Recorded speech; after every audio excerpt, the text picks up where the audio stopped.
Hello everyone! Instead of doing a solo review this week, I've decided to share my thoughts on the few Christmassy films that I have seen so far this December. I warn you though, it's an odd collection, and number one is actually a movie that isn't Christmassy in the slightest. It really has no business being lumped in with any Christmas movies, but here we go. It's 2007's Rogue. A boat full of tourists slides up an Australian river, the spectators eager for a glimpse of local wildlife. When they take a detour to investigate a distress call, they become trapped by a hungry, territorial 25-foot crocodile. I told you, not Christmassy at all, but it's leaving the Criterion Channel on the 31st. This is an evenly paced, less is more creature feature that prioritizes suspense over jump scares or lurid visuals.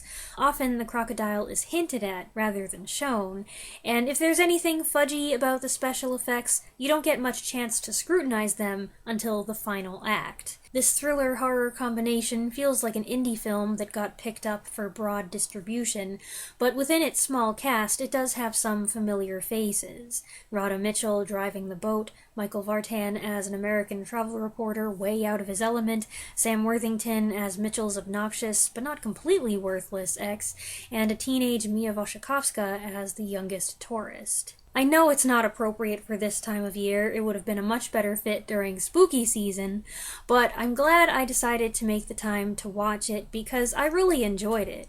It's a super tense film, there's enough gore to make it feel real and keep you on edge without grossing you out, it has some gorgeous aerial photography, it doesn't drag things out for too long, and then it caps it all off with a cheeky song over the end titles, which, after all that tension, sends the audience away with a relieved giggle. It was a fun final touch. Movie number 2 is a rewatch, 1961's Cash on Demand. 2 days before Christmas, Peter Cushing's fastidious, uptight bank manager Fordyce is confronted by a man who uses his wife and son to coerce him into helping him empty the vault. This is a great little movie from Hammer, not a Hammer horror film, although the title sequence, with its dramatic music playing over ominous shots of the empty bank, may trick you into believing otherwise. Some of you may know that 2 of my favorite Christmas movies are adaptations of A Christmas Carol, the 1951 version with Alistair Sim and the 1992 Muppets version with Michael Caine. Although, as far as I know, Peter Cushing never performed in an adaptation of A Christmas Carol, many fans, myself included, refer to this as his turn as Ebenezer Scrooge. His Fordyce is cold, dictatorial, and unrelenting, a friendless man disliked by his employees and possibly his own family, whose shocking encounter with an even crueler man breaks his spirit. But will he have the humility to emerge from the crisis a better man? Peter Cushing plays Fordyce brilliantly, his stern, fussy demeanor unraveling as his superiority gives way to despair.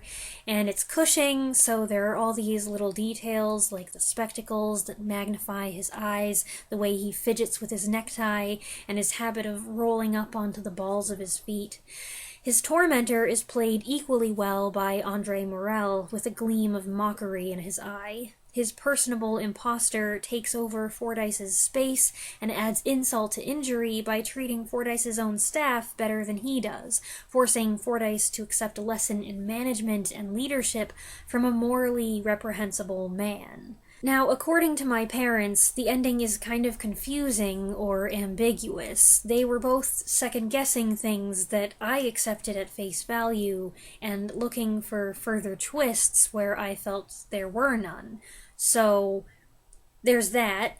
But even that is a point in its favor, keeping you on your toes and making you think about the characters long after the film's ended.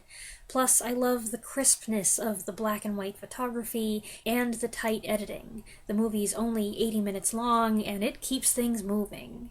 This title often springs to my mind when the topic is offbeat Christmas movies or classic Christmas crime films, and that's a whole subgenre which includes mystery comedies like Lady on a Train, which is a delightful movie, it's become a favorite, quirky noirs like Lady in the Lake, and grim neo-noirs like Blast of Silence. I didn't really like that one. I think I watched that last Christmas. I've reviewed all of these films, but for a classic Christmassy crime thriller, my pick is Cash on Demand. Movie number 3 is 1949's The Rocking Horse Winner. After Paul receives a rocking horse for Christmas, he discovers that when he rides it, he is somehow able to foresee the winner of the next horse race. This curious gift could provide the answer to his family's financial problems if it doesn't get abused. I'm not sure what to make of this one. It starts out like a festive, lighthearted Christmas film with a touch of whimsy as Paul and his siblings jump out of bed to catch Santa and he sneaks downstairs to peek at his present. And then with the introduction of this weird gift, it shifts into fantasy mode. Dark fantasy mode. We start getting distorted close-ups and eerie imagery of this creepy rocking horse, which Paul rides as if he's possessed by it. But the film is also a morality tale where Paul's innocent, earnest desire to multiply his wealth for the family's good is contrasted with his mother's selfish and profligate spending habits. She is played by Valerie Hobson, wearing an array of eye-catching outfits. Paul's mother seems to love her children, but she also loves money. She loves to live well and is fixated on maintaining her fashionable lifestyle, which makes her pretty awful.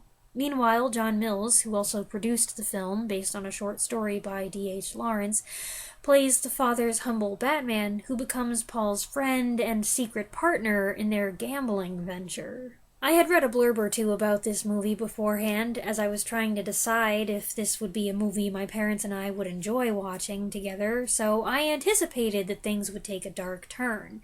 But I didn't expect it to become so demented, especially after such a cozy beginning. It was deceptive, but it was interesting. I admired the cinematography. I thought young John Howard Davies did a fair job, and I liked Ronald Squire as his bemused banker uncle. I found the story effectively shocking, but if you want a warm, fuzzy Christmas flick, this ain't it. Movie number 4 is another rewatch, 1949's Battleground. This World War II film, directed by William Wellman, tells the story of the 101st Airborne, specifically the Men of I Company, as they struggle to hold the Allied line in the cold, foggy forest of Bastogne in December 1944. I love this movie. It's a favorite. I chose it as one of my 2 favorite movies of 1949 when I did that awful project back in 2020. It's one of my favorite war movies, and I've actually been itching to rewatch it since last Christmas. I don't remember why exactly that didn't happen. I think maybe my parents weren't totally on board with it, or maybe it's that I couldn't find a good copy on YouTube. There is one up right now that was uploaded just a few months ago, so if you want to watch this movie, you better go take advantage now. There's a link in the description, of course. It's a great story with a great cast, where every character shines and the dialogue is both witty and weighty. Van Johnson stars, giving what I consider one of the best performances of his career.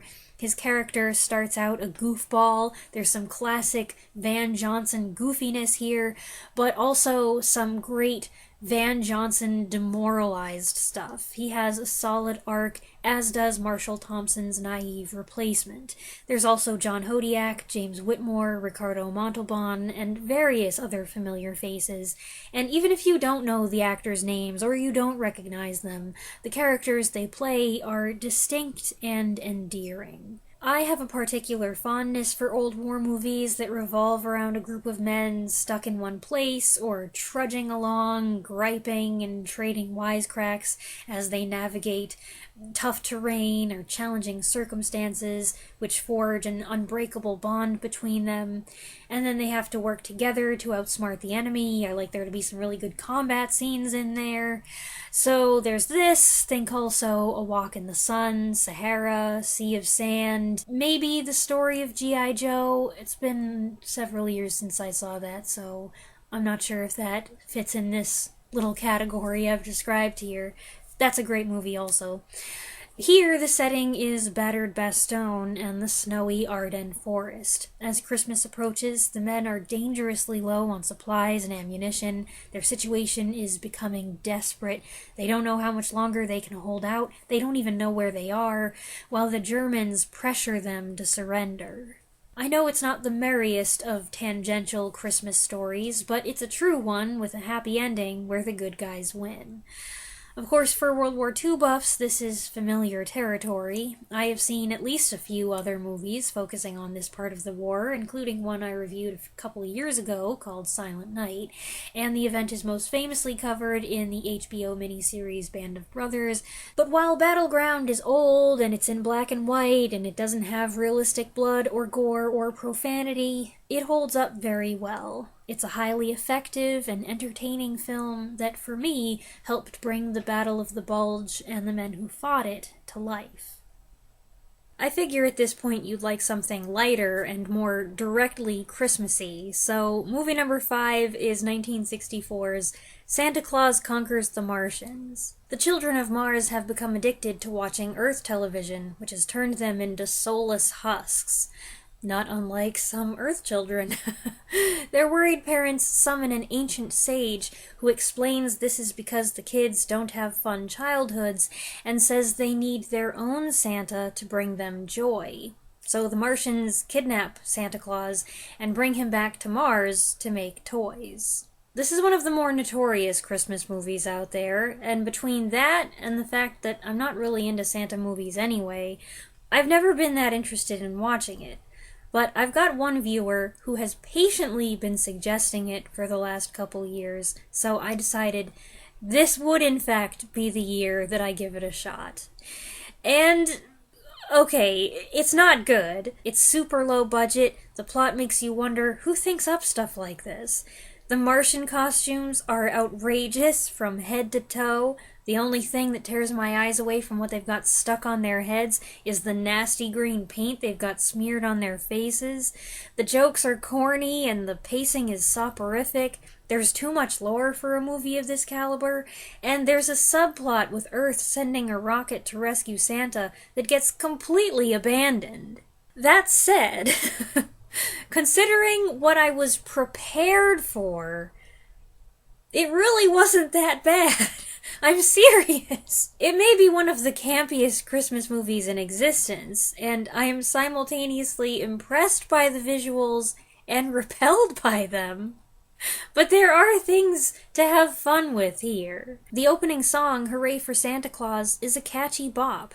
The Santa, played by John Call, is very classic looking, and he's actually pretty good. One of the jolliest and most genuinely cheerful Santas I've ever seen. He laughs at everything and nothing, even when things look bad, which can make him seem like kind of a fool, but it works! He's introduced to the Martian kids and just starts laughing like a lunatic, and they get the giggles too. I didn't laugh, but the movie makes the moment convincing enough.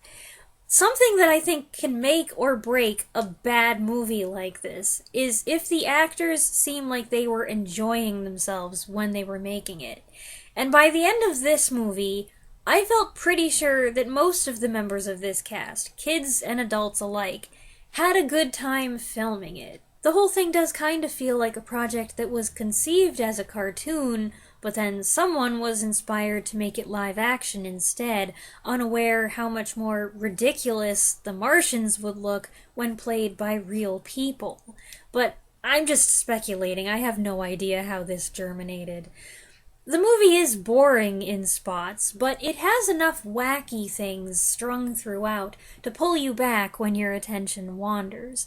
And there are some creative elements, like Santa's automated Martian workshop. The story is absurd, but the players are committed to their parts, they're selling it, and the simple message has some charm. I'm not necessarily recommending the movie, but it has some things going for it, and you could do a lot worse. Like 1972's Santa and the Ice Cream Bunny. Now that is a terrible movie. The only way to get through it and enjoy it, I think, is with the Riff Tracks commentary.